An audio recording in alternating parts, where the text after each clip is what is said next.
Hi hello friends, నేను Mahima. Welcome back to my channel. ఈ vlog వచ్చేసి ఏంటంటే ఈరోజు వచ్చేసి మేము రొయ్యలు అండ్ బెండకాయ ఎగ్స్ కర్రీ చేసుకున్నాము. సో ఆ కర్రీ ఎలా చేసుకున్నాము ఏంటి అన్నది వ్లాగ్లో చూసేయండి.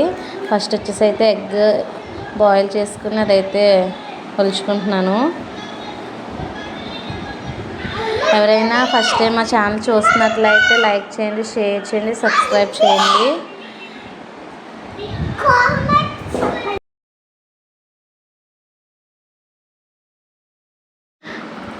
పెనం పెట్టుకుని ఆయిల్ పోసుకుని మరిగా కొంచెం పసుపు వేసుకున్నాను. తర్వాత ఎగ్స్ కూడా అందులోనే వేసేసుకున్నాను. నేను ఎగ్స్ అన్నీ ఫ్రై చేయట్లేదు, ఎందుకంటే జున్నాక్షి అలా ఫ్రై చేస్తే తినరు, వాళ్ళకి విడిగా తీసేసాను ఎగ్స్. మీలో ఎంతమందికి కర్రీ ఇష్టమో కూడా కామెంట్ చేయండి.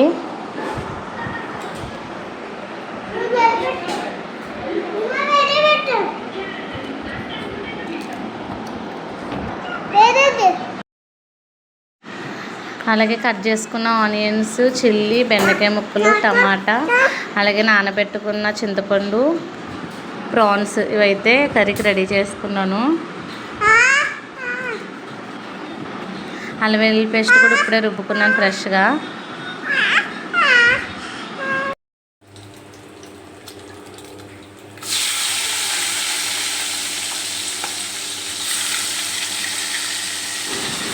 ఎగ్స్ ఫ్రై చేసుకున్నాక అవి తీసేసి మళ్ళీ అదే ఆయిల్లో ప్రాన్స్ కూడా ఫ్రై చేసుకున్నాను.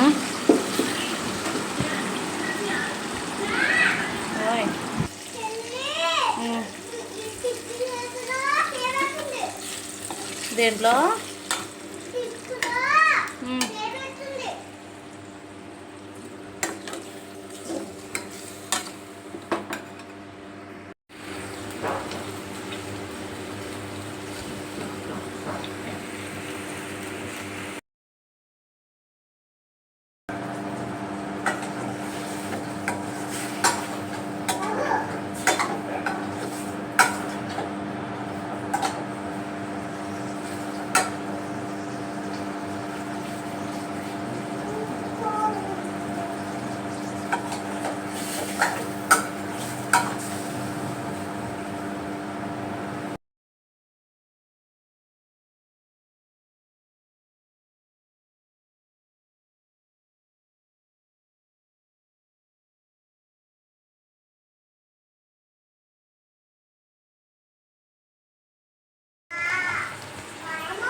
టమాటాలు, ఉల్లిపాయలు, పచ్చిమిరపకాయలు మగ్గిపోయినాయి కదా, బెండకాయలు వేసుకుంది.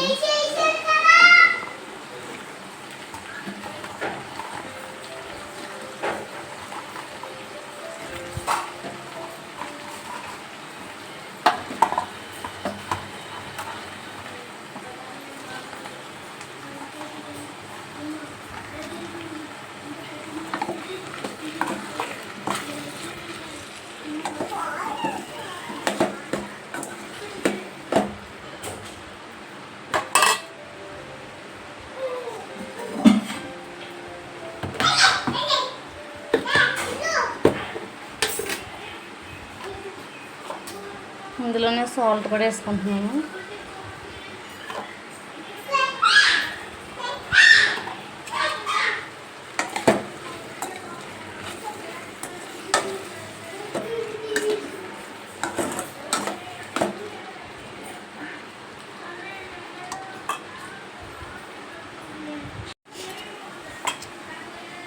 స్పూన్ అయితే అల్లం వెల్లుల్లి పేస్ట్ వేసుకుంటున్నాను.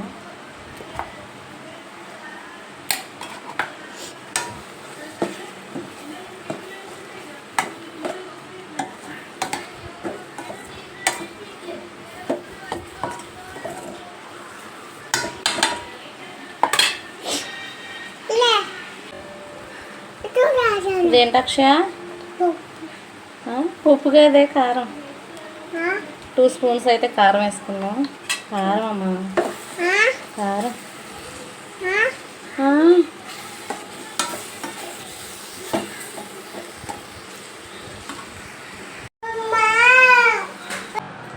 సరే చెప్తానే. ఎన్ని కావాలి నీకు? బోల్డ్ కావాలా?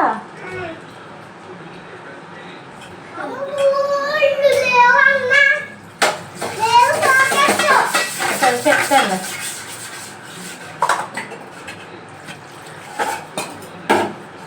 చింతపండు పులుసు అయితే వేసుకున్నాను. సాల్ట్ కారం అన్నీ సరిపోయినాయి. అది కొంచెం మరిగాక రొయ్యలుని ఎగ్స్ వేసుకుందాం. నడక్షి చూడండి, మొబ్బు అసలు 3 days నుంచి ఫుల్ వర్షం. అక్షయ వర్షం పడుతూనే ఉంది, జస్ట్ ఇప్పుడే ఆగింది. ఇంకా రోడ్లు అయితే చెమ్మగానే ఉన్నాయి, ఇంకా తుప్పర్లు పడుతున్నాయి లైట్గా. అక్షి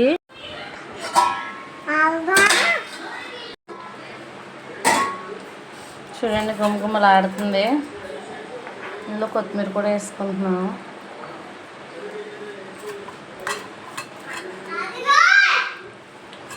మామూలుగానే బెండకాయ పచ్చిరొయ్యలు బాగుంటుంది కర్రీ.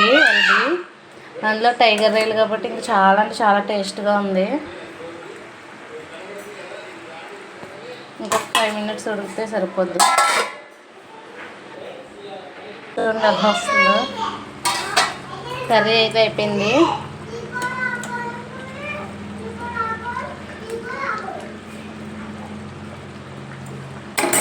ఓకే ఫ్రెండ్స్, మా వీడియో మీకు నచ్చినట్లయితే లైక్ చేయండి, షేర్ చేయండి, సబ్స్క్రైబ్ చేయండి.